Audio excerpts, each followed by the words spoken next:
নমস্কার, সকলকে স্বাগত জানাই আজকের আধ্যাত্মিক আলোচনায়। আশা করি আপনারা প্রত্যেকে সুস্থ আছেন এবং ভালো আছেন। নারদীয় ভক্তিসূত্র থেকে আলোচনা করছি এবং সেখানে আমরা অনেক নানা ভক্তির যে মাহাত্ম্য সেগুলো সম্বন্ধে জানছি নারদের এই বইটির থেকে, সূত্রগুলির মাধ্যমে। আজকে আমরা প্রথম শ্লোকে যাব নারদীয় ভক্তি সূত্রের, এবং সেটা নিয়েই এখন আলোচনা হবে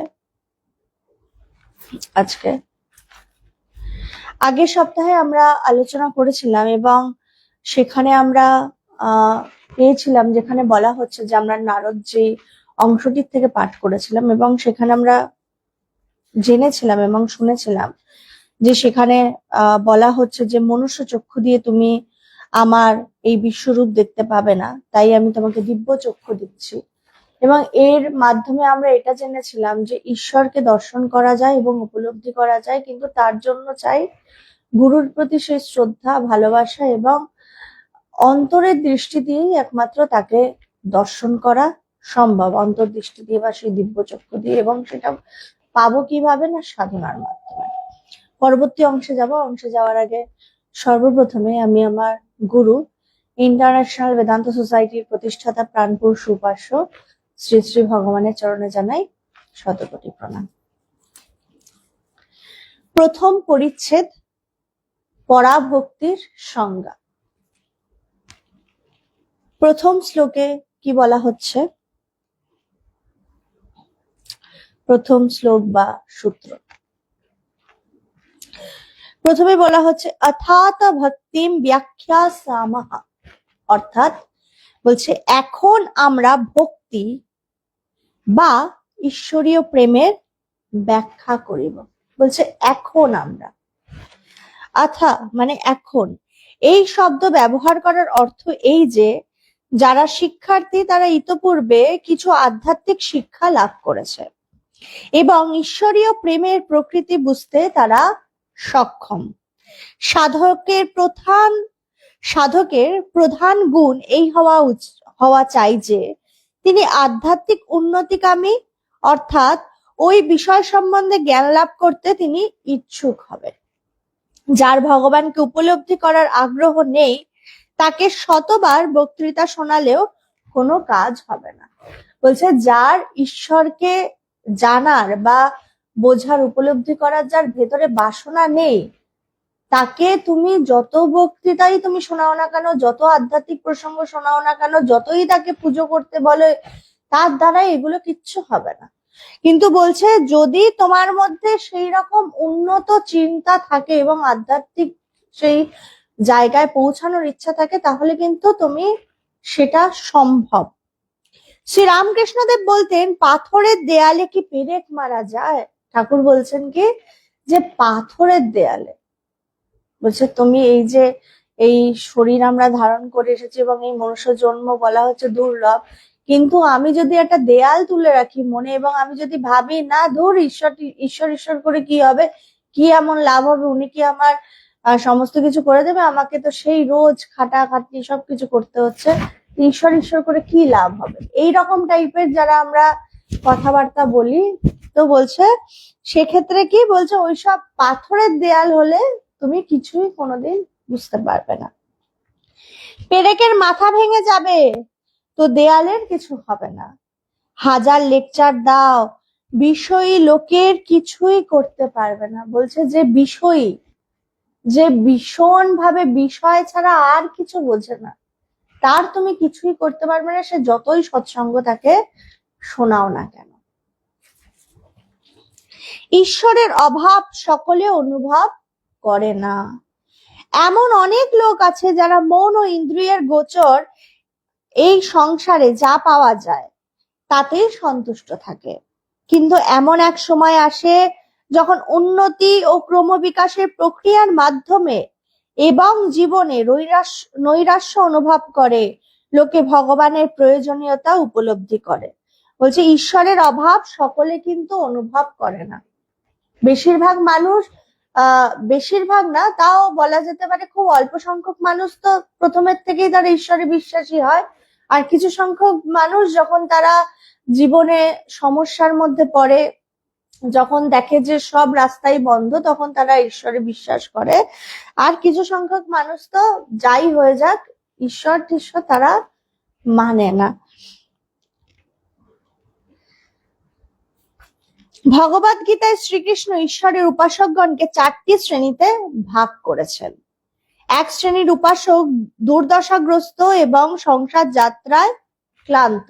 বলছে এক ধরনের উপাসক যারা ঈশ্বরকে নিয়ে থাকে, তারা কেন ডাকছে কিনা, কারণ তারা দুর্দশাগ্রস্ত এবং সংসার যাত্রায় ক্লান্ত। সংসার করতে করতে সংসারের মধ্যে তারা ক্লান্ত, তাই জন্য তারা ঈশ্বরকে ডাকছে। নিজেদের দুঃখ কষ্ট দূর করবার কোনো উপায় খুঁজে না পেয়ে ভগবানের নিকট প্রার্থনা জানান এবং তার শরণাগত হন।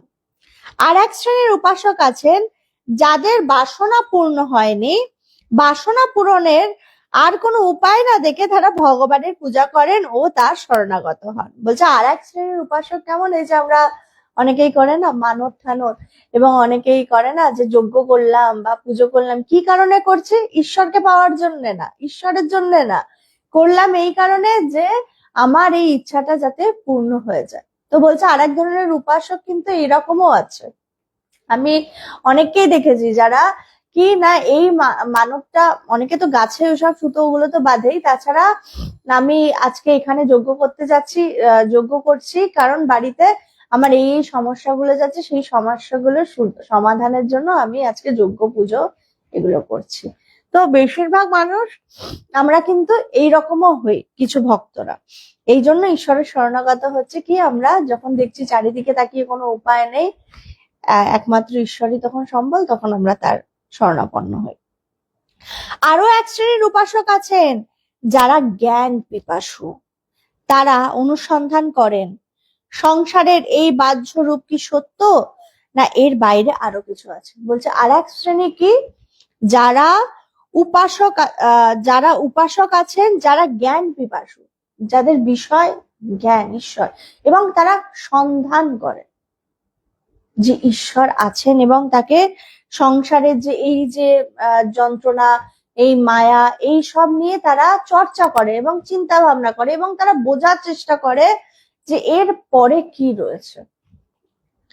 সকলে শেষে আছেন এক শ্রেণীর উপাসক যারা তত্ত্ব বিচার করেন।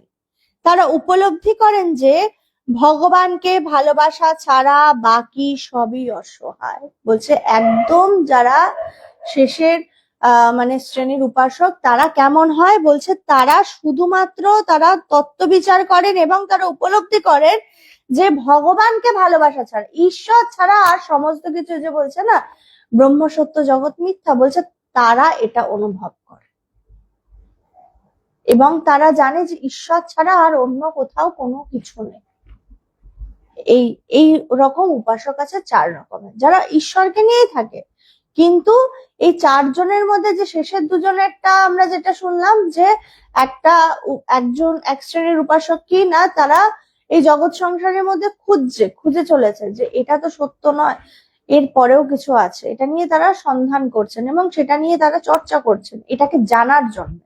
আর এক শ্রেণীর যারা বুঝেছেন এবং বুঝে সেটার আরো গভীরে যাচ্ছেন এবং তারা জানেন যে ঈশ্বর ছাড়া আর কোনো কিছুই নেই, কোথাও কিছু নেই।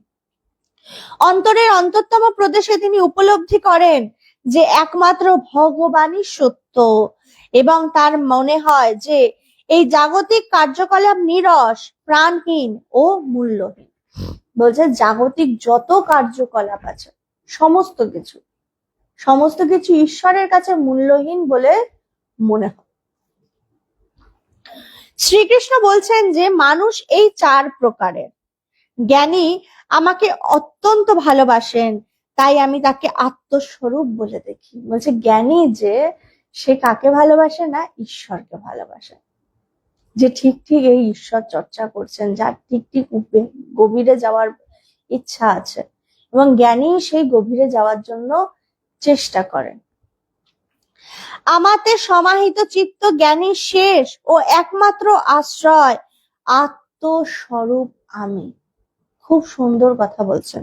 বলছে কি, আমাতে সমাহিত চিত্ত জ্ঞানের শেষ এবং একমাত্র আশ্রয় আত্মস্বরূপ আমি। জ্ঞানীর একমাত্র হচ্ছে আমাতে সমাহিত চিত্ত। তিনি শুধুমাত্র জ্ঞানী এই তত্ত্ব বিচার করে এবং আমাতে সমাহিত, তিনি শুধু নিজের মধ্যে সেই পরমাত্মাকে অনুভব করে, তার চিন্তা সবকিছু তাকে সমর্পণ করেন, তিনি ছাড়া আর কিছু বোঝেন না। শ্রীকৃষ্ণ বললেন, পূর্বোক্ত 4 প্রকার ভক্ত সকলেই মহান। প্রকৃত তথ্য এই যে কোনো উদ্দেশ্যেই হোক না কেন, সাধক যদি ভগবানের উপাসনা করেন, বলছে পূর্বোক্ত 4 প্রকার ভক্তের কথা বলা হলো, বলছে তারা প্রত্যেকেই মহান। কেন মহান? কারণ কিছু না ভাবে হোক, যাই করুক না কেন, যেভাবেই ডাকুক না কেন, তারা ভগবানকে অন্তত উপাসনা করছেন এবং ডাকছেন এবং তার নিকট নিজেকে সমর্পণ করেন। তাহলে তার উপাসনায় তিনি আনন্দের স্বাদ পাবেন এবং সকল প্রকার বাসনা থেকে মুক্ত হবেন।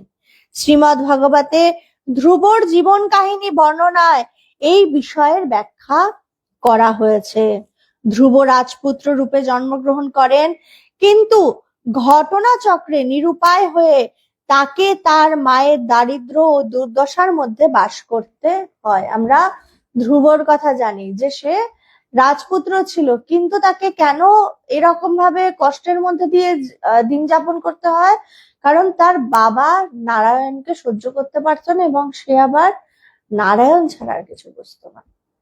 তার বাবা ভাবতো যে আমি একমাত্র ভগবান এবং আমার নামই চারিদিকে জপ যজ্ঞ যা হবে সব আমার নামেই হবে, কিন্তু তারই গর্ভে তারই ছেলে, তার বাড়িতে সেই ছেলে শুধু নারায়ণ ছাড়া আর কিছু বোঝে না।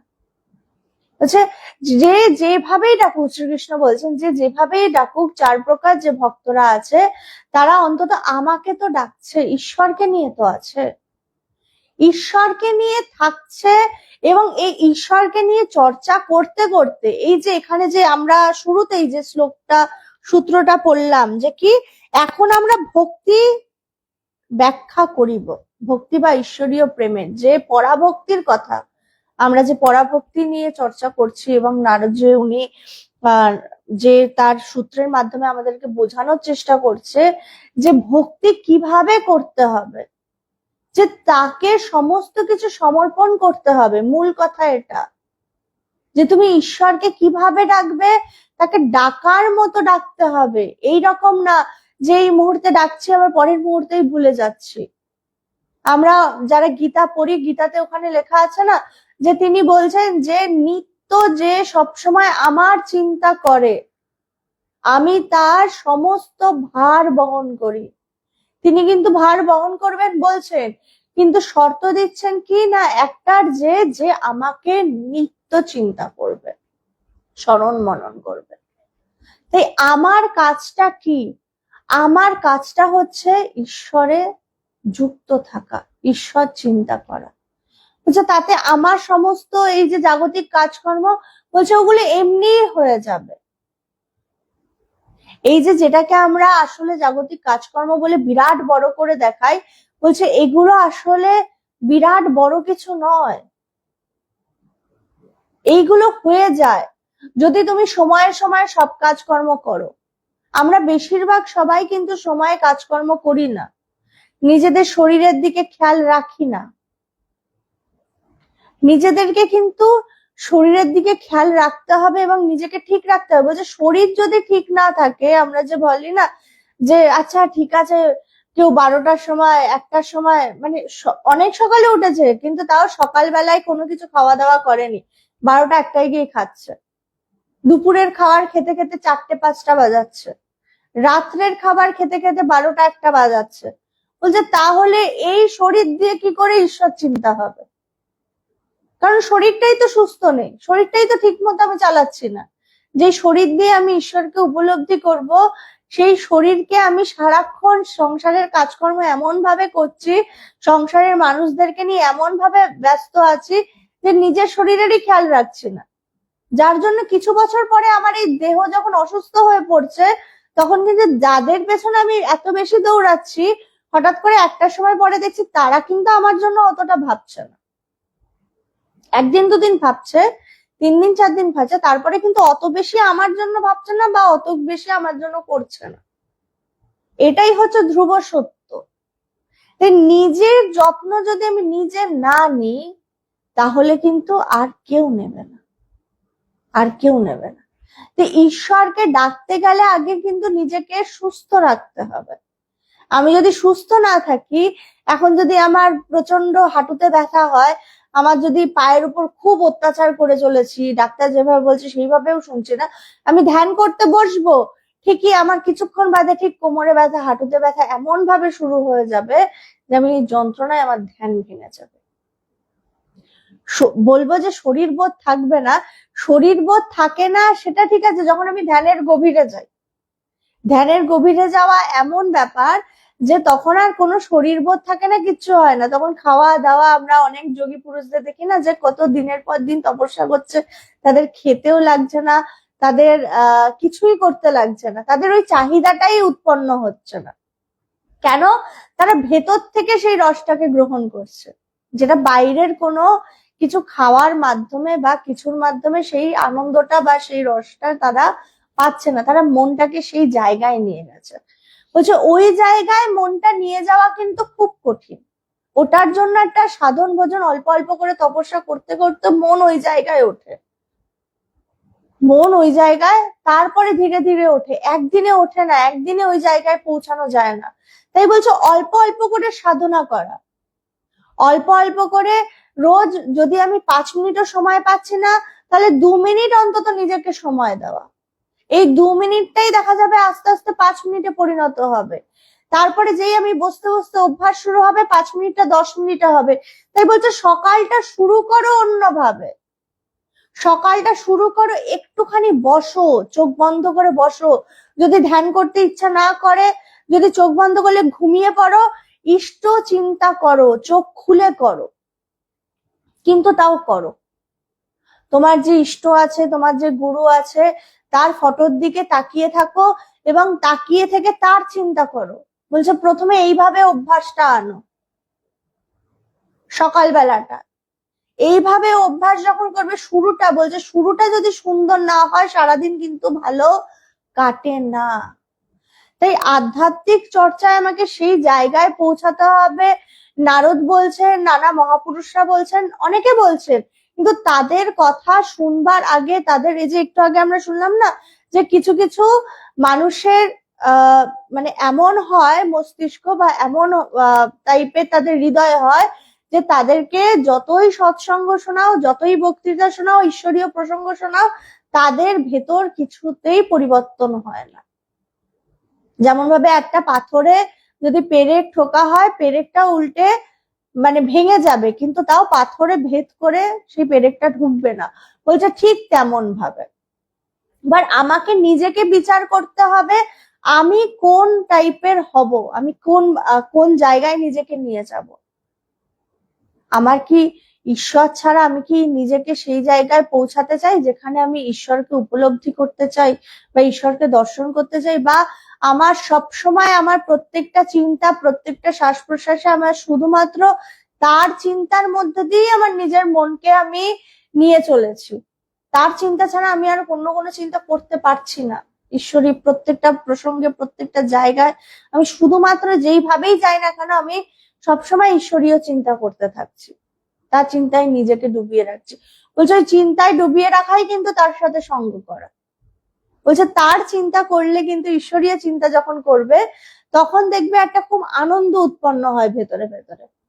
এই যে মাঝে মাঝে যখন আমরা নিজেরা বসি, যখন আলোচনায় অনলাইন ক্লাস বা অফলাইন ক্লাস যখন এসব থাকে না, সেই সময় কখনো কখনো আমরা যখন মাতাজিরা একসাথে হই, বসি, এবং যখন আমরা গুরুদেবের অনেক বছর আগে হয়তো কোনো একটা কথা বলেছিলেন, কোনো বেদান্তের কোনো কথা, বা কোনো ভক্তদের সাথে তিনি কোনো একটা অদ্ভুত ব্যবহার করেছিলেন, সেগুলো প্রসঙ্গ নিয়ে যখন আমরা চর্চা করি, আমাদেরকে কিন্তু মানে সেই চর্চাটা হঠাৎ করেই হয়ে যায়। এবং যখন চর্চা করি, একটা কিন্তু অদ্ভুত ভেতর থেকে কিন্তু মানে একটা আনন্দ উৎপন্ন হয়।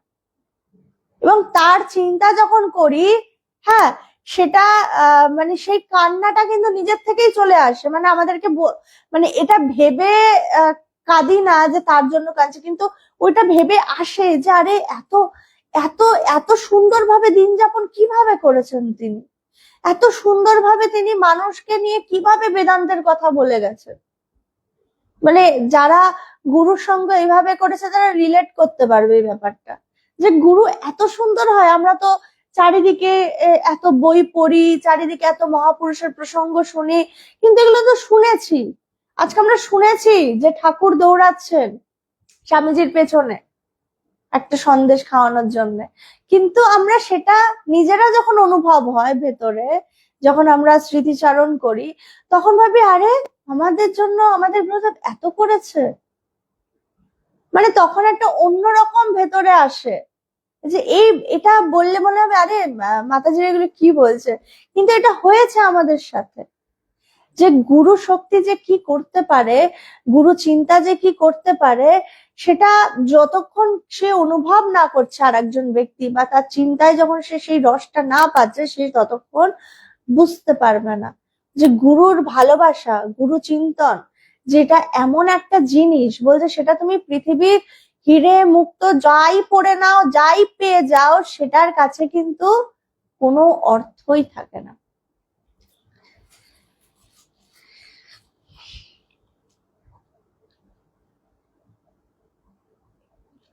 তিনি উপলব্ধি করলেন যে রাজ্যে করলেন যে রাজ্যে শেষ পর্যন্ত তিনি রাজা হবেন, সেই রাজ্যে পুনঃপ্রতিষ্ঠিত হবার জন্য তাকে ও তার মাকে একমাত্র ভগবানই সাহায্য করতে পারেন। এটা আমরা ধ্রুবর কথা শুনছি।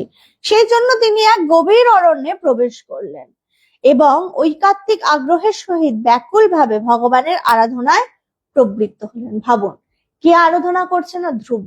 এবং ধ্রুব কেমন কি বলবো, কতটা সাহস দেখুন। আজকের দিনে আমরা দাঁড়িয়ে আমরা কখনো কখনো বলি এই স্টেটে ঈশ্বরীয় চর্চা করাটা খুব কঠিন ব্যাপার, কেউ ঈশ্বর মানে না, বা ওকে বলবো ঈশ্বরীয় প্রসঙ্গ কেউ, কিন্তু ধ্রুব একটা বাচ্চা ছেলে, সে কোন সময় ঈশ্বরীয় চর্চা করছে? তার নিজের বাবা তাকে নানাভাবে অত্যাচার করছে, এবং তার বাবা কখনো তাকে পাহাড় থেকে ফেলে দিচ্ছে, কখনো তাকে পুড়িয়ে মেরে ফেলবার চেষ্টা করছে, কিন্তু এত কিছু সত্ত্বেও সে ঈশ্বরকে ছাড়ছে না, ঈশ্বরীয় চিন্তা ছাড়ছে না, সে নারায়ণকে ডাকতে ছাড়ছে না, সে গভীর অরণ্যে গিয়ে তপস্যা করছে। এই রকম একটা বাচ্চা ছেলে করছে। আর আমরা প্রত্যেকটা মুহূর্তে ভাবি যে বাবা ঈশ্বরকে নিয়ে ডাকবো, এই পাড়া প্রতিবেশী কি বলবে, এই বাড়ির লোকেরা কি বলবে, সারাক্ষণ ঈশ্বর ঈশ্বর করছি। কিন্তু ধ্রুবর কিন্তু এটা একবারও মনে হয়নি। নারদ অনুভব করলেন যে এই বালক আধ্যাত্মিক উন্নতিকামী, তাই তিনি ধ্রুবের সম্মুখে আবির্ভূত হলেন এবং আধ্যাত্মিক জীবনের রহস্য সম্পর্কে তাকে শিক্ষা দিলেন। নারদের উপদেশ মতো সাধন করতে করতে তিনি শ্রী ভগবানের দর্শন লাভ করলেন।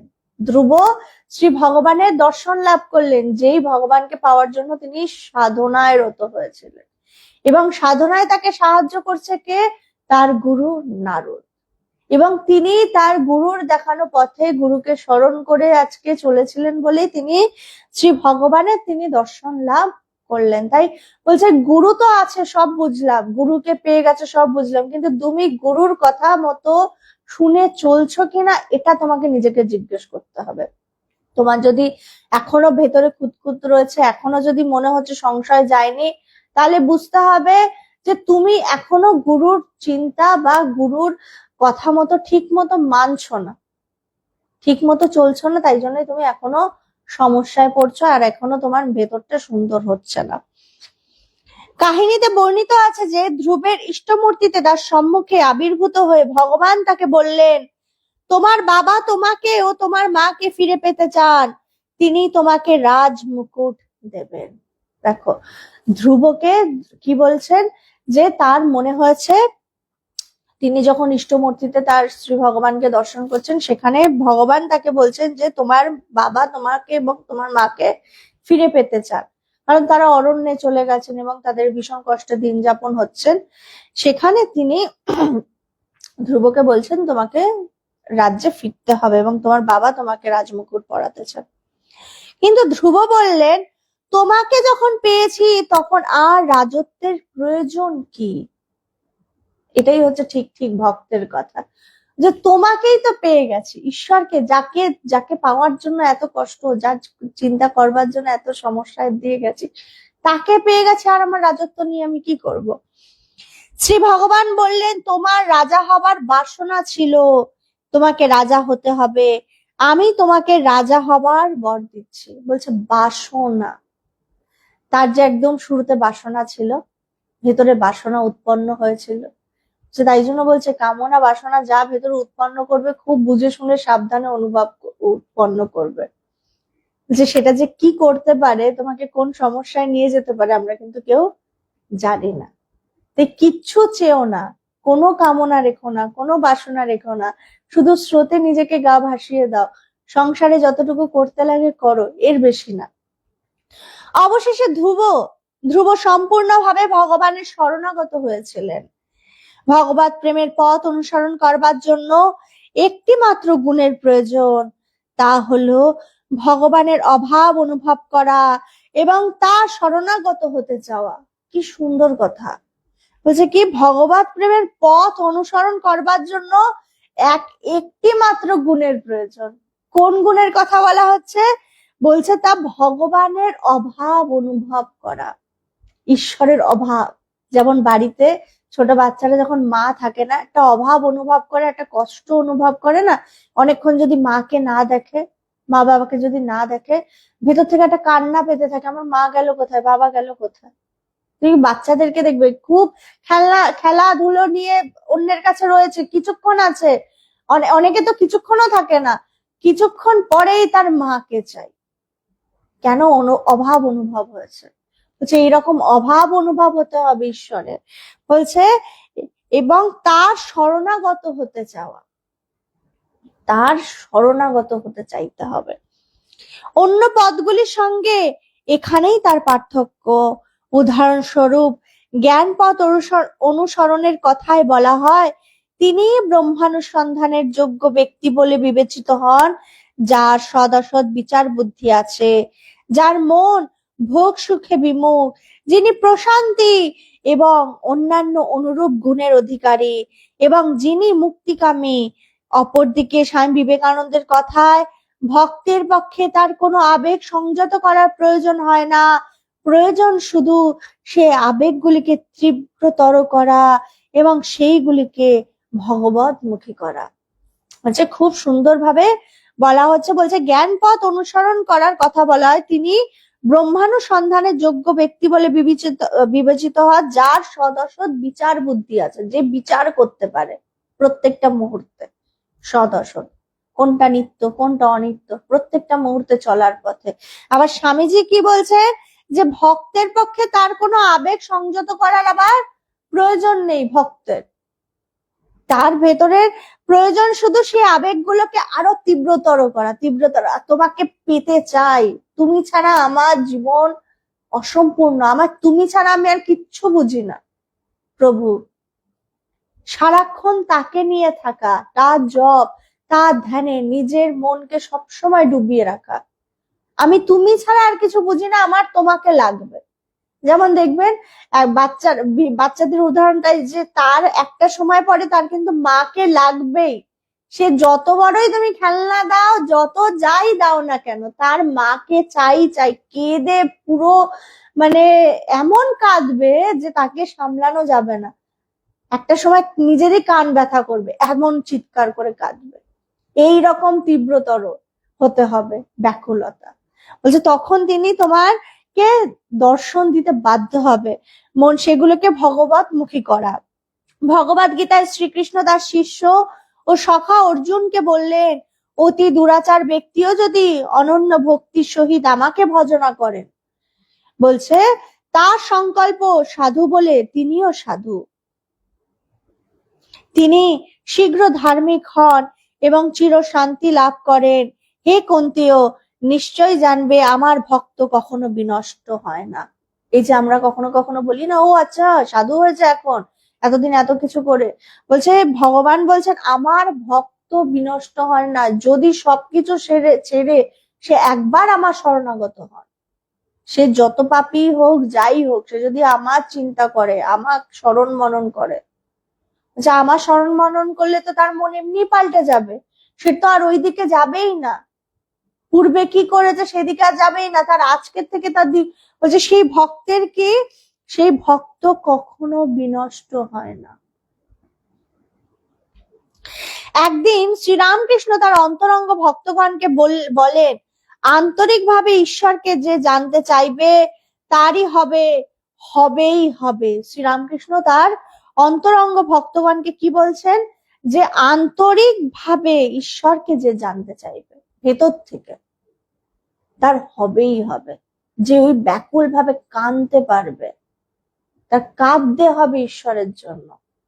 আমি তুমি ছাড়া আর আমি কারুর কাছে যাব না, আমাকে তোমাকেই চাই, এইভাবে যে কাঁদতে পারবে তার হবেই হবে। যে ব্যাকুল ঈশ্বর বই আর কিছু চায় না তারই হবে। বলছে যে ব্যাকুল ঈশ্বর বই আর কিছু চায় না, আমার তোমাকেই দরকার, আমাকে তুমি যতই জগৎ সংসারের মোহ মায়া টাকা পয়সাতে ভরিয়ে দাও না কেন, আমার এগুলো কিচ্ছু চাই না, আমার শুধু তোমাকে চাই। তুমি ছাড়া আমার আর কোনো কিছু লাগবে না, তুমি যতই করো আমার সাথে ছলো না, আমার তোমাকেই লাগবে। ভক্তিম ব্যাখ্যা সামাহা, অতএব ভক্তি তত্ত্ব বা ভগবত প্রেমের ধর্ম ব্যাখ্যা করব। অতএব এই শব্দটির তাৎপর্য কি? ঈশ্বরীয় প্রেমের ধর্ম ব্যাখ্যা করবার জন্য ঋষিতুল্য গ্রন্থকার নারদ কোথা থেকে অনুপ্রেরণা পেয়েছিলেন? তিনি প্রেরণা পেয়েছিলেন এই কারণে যে যদি কোনো ভক্ত ভগবত প্রেম লাভ করেন, সেই প্রেমই ভগবত উপলব্ধি করতে ও সর্বভূতে পরমাত্মার সহিত ভক্তের একত্ব অনুভব করতে সেই ভক্তকে সোজাসুজি চালিত করবে। এবং এই প্রেমই সর্বাপেক্ষা স্বাভাবিক ও সহজ পথ, কারণ প্রত্যেকের হৃদয়ে ভালোবাসা আছে, প্রয়োজন শুধু সেই ভালোবাসাকে ভগবানমুখী করবার। প্রত্যেকের হৃদয়ে ভালোবাসা আছে, প্রত্যেকের হৃদয় আছে, বলছে শুধু তোমার এই ভালোবাসাটাকে এর প্রতি না রেখে, তার প্রতি না রেখে, ছেলের প্রতি, মেয়ের প্রতি, হ্যাঁ নাতির প্রতি, নাতনির প্রতি, বলছে এগুলোর প্রতি কিচ্ছু রেখো না, শুধু ভালোবাসার মোড়টাকে ঘুরিয়ে দাও, নিজের প্রতি কিচ্ছু রেখো না। বলছে সেটাকে শুধু ভালোবাসার মোড়টাকে ঘুরিয়ে শুধু ঈশ্বরকে চাও, শুধু ঈশ্বরকে ভালোবাসো, আর কাউকে ভালোবেসো না। বলছে আর কাউকে ভালোবাসবে যে সেই কারোর থেকে তুমি কিচ্ছু পাবে না, কিন্তু ভগবানকে ভালোবাসলে তুমি ভগবানের সাথে একসাথে উপলব্ধি করতে পারবে তাকে নিজের ভেতরে, এবং নিজের ভেতরে অনুভব করলে যে আনন্দ বা যে তৃপ্তি তুমি পাবে, সেটা তুমি অন্য কোনো সংসারে যত যাই করো, যাই হীরা মুক্ত পাও না কেন, তুমি কোনো কিছু দিয়েই সেই ব্যাখ্যা হবে না এবং সেটা তুলনা করতে পারবে না, সেটা মূল্যহীন আনন্দ। এই আনন্দ লাভ করলে তোমার জগৎ সংসার সব তুচ্ছ হয়ে যায়। তাই ব্যাকুল ভাবে তাকে ডাকতে হবে, আমার তোমাকে দরকার, ওই বাচ্চাটার মতো কাঁদতে হবে, মা আমার তোমাকে চাই, এমন কাঁদতে হবে যে মা যেখানেই থাকুক, পৃথিবীর যেই প্রান্তেই থাকুক, ছুটে আসতে বাধ্য হবে আমার জন্য। বলছে গুরুকে, ঈশ্বরকে ঠিক এইভাবে ডাকতে হবে, এইভাবে ডাকলে তখনই আমি ঈশ্বরকে পাবো। তাই বোকা হয়েও না, সরল হও। সরল আর বোকার মধ্যে কিন্তু পার্থক্য আছে। বোকা আমরা যারা সংসারের এই মায়া মোহতে এমন ডুবে যাচ্ছি, সংসারের মানুষের জন্য করে যাচ্ছি, একটুখানি আমার না বলবে যে ও কত করছে বা একটুখানি প্রশংসা করবে, এর জন্য করেই যাচ্ছি, কিন্তু সরল মনে ঈশ্বরকে ডাকছি না, যাকে ডাকলে আমার সব পাওয়া যায়। সব পাওয়া মানে এমন পাওয়া যেখানে মণিমুক্ত সব তুচ্ছ হয়ে যায়, এমন আনন্দ যেটা পেলে বাইরের এই ডিজে বাজি আনন্দ করি বা অন্য কিছু জলীয় পদার্থ পান করে আনন্দ করি, সেই আনন্দের কাছে কিচ্ছু না। তাই ঈশ্বরকে, যাতে শুধু ঈশ্বরই যাতে আমার জীবনের সবকিছু হয়, তাই ব্যাকুল ভাবে তাকে ডাকতে হবে। ব্যাকুলতাই আমাকে একমাত্র তার কাছে পৌঁছে দিতে পারে। আজকে আলোচনা এখানেই শেষ করছি। সবাই ভালো থেকো, সুস্থ থেকো। জয় ভগবান।